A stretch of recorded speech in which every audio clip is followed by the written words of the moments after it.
कभी सोचा है कि कोई एआई डेमो जो देखने में इतना कमाल का लगता है, वो असल दुनिया में जाके फेल क्यों हो जाता है?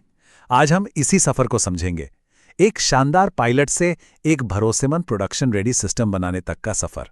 सोचिए, एक एआई बनाया गया जो कुछ तस्वीरों को तो बहुत अच्छे से ऑर्गेनाइज कर देता है, पर जैसे ही उसे पूरी फोटो लाइब्रेरी पर काम करने को कहा जाता है, सब कुछ गड़बड़ कर देता है। ज्यादातर डेवलपर्स इसी एक निराशाजनक दीवार से बार बार टकरा रहे। देखिए, समस्या की जड़ ये है कि एआई से जो आउटपुट मिलता है वो अक्सर उलझा हुआ होता है और उसे एक साफ सुथरे भरोसेमंद सिस्टम में बदलना बहुत मुश्किल है। तो हम अब पुराने नाजुक तरीकों को छोड़कर एक नए मजबूत इंजीनियरिंग की दुनिया में कदम रख रहे हैं। तो चलिए इस मायावी समस्या की परतें खोलते हैं। आखिर ये एआई प्रोजेक्ट्स को अंदर ही अंदर कैसे खोखला कर देती है?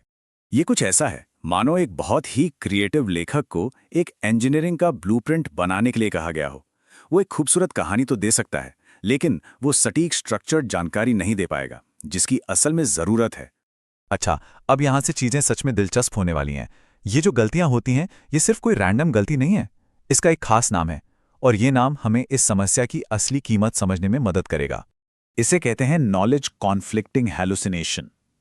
ये सिर्फ एक टाइपो या स्पेलिंग की गलती नहीं है। इसका मतलब है कि एआई ऐसा कोड बना रहा है जो ग्रामर के हिसाब से तो बिल्कुल सही है, पर असल में उसका कोई मतलब ही नहीं है। ये एक ऐसे वाक्य लिखने जैसा है जो सुनने में तो सही लगे, लेकिन पूरी तरह से गलत हो। जरा इस कोड को देखिए। पहली नजर में सही लगता है ना? लेकिन इसमें इतनी छोटी सी गलती छिपी है जो पूरे के पूरे प्रोग्राम को क्रैश कर देगी। ये उस एक छोटे से डिटेल की तरह है जो सब कुछ बिगाड़ कर रख देता है। तो सवाल यह है कि इस अफरा तफरी को काबू में कैसे किया जाए। खैर, इसका पहला कदम है एआई को कुछ नियम सिखाना। इसके पीछे का जादू है कंस्ट्रेंट डिकोडिंग। इसे एक बहुत सख्त टीचर की तरह सोचिए। ये टीचर, जिसे हम स्टेट मशीन कहते हैं, एआई को सिर्फ वही शब्द लिखने की इजाजत देता है जो नियमों के हिसाब से बिल्कुल सही हों। ये पक्का करता है कि एआई सिर्फ और सिर्फ सही आउटपुट ही दे। जैसा कि इस टेबल में देखा जा सकता है, ओपन एआई और जेमिनाई दोनों एक गारंटीड स्कीमा देते हैं, जिसका मतलब है कि आउटपुट हमेशा साफ और स्ट्रक्चर्ड होगा। वहीं दूसरी तरफ एंथ्रोपिक के साथ आउटपुट को खुद वेरीफाई करना पड़ता है। ठीक है, तो अब हमारे पास भरोसेमंद आउटपुट तो है। चलिए अब एक कदम और आगे बढ़ते हैं और एक भरोसेमंद प्रोसेस बनाते हैं। इसे एक सॉफ्टवेयर टीम की तरह सोचिए। जैसे एक सॉफ्टवेयर टीम में एक कोडर, एक टेस्टर और एक प्रोजेक्ट मैनेजर होता है, ठीक वैसे ही हम एक एआई एजेंट्स की एक टीम बना सकते हैं जो मिलकर काम करते हैं। चलिए एक बहुत ही आसान सा उदाहरण देखते हैं। एक राइटर एजेंट है जो कुछ कंटेंट बनाता है और फिर वो उसे एक रिव्यूअर एजेंट को भेजता है जो उसे दोबारा चेक करके पक्का करता है कि सब कुछ ठीक है। लेकिन यहाँ एक और मुश्किल खड़ी हो जाती है। क्या होगा अगर रिव्यूअर एजेंट बस ये कह दे, हाँ ये अच्छा लग रहा है? ये बहुत काम का नहीं है।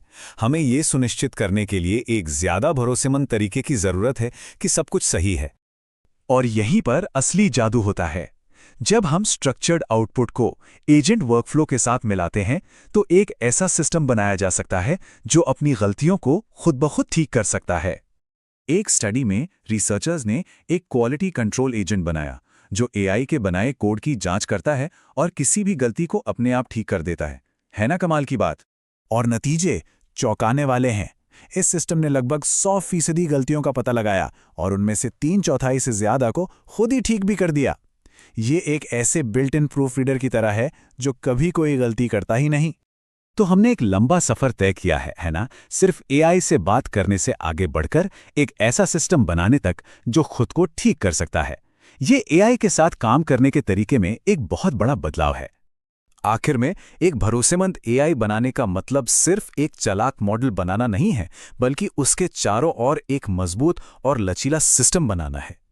तो अगली बार जब कोई एआई डेमो देखें तो सवाल ये होना चाहिए कि ये कितना मजबूत है।